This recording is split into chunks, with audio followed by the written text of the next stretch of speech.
And here's the editorial in the Poughkeepsie New Yorker today. The death of President Franklin Delano Roosevelt yesterday shocked the world and fell with a special heaviness on the people of his native county. Possibly nowhere else on earth as here was the president's physical condition so realized. Despite the many repeated assurances that his health was good, people here who had known him intimately for so many years were startled when they saw him in close view during the last election campaign. From that time on, his county neighbors knew Mr. Roosevelt was a very sick and frail man, carrying on by sheer will and determination. Franklin D. Roosevelt has died in the service of his country as surely as if he had been struck down on the battlefield.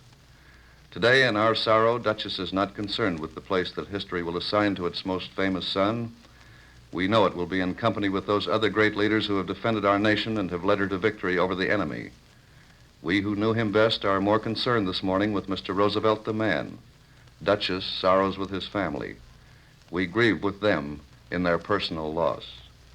While it's regretful he should have died when victory is at hand, it is also true that Mr. Roosevelt, by his great will, lived to see his nation through the crisis, the greatest ever faced.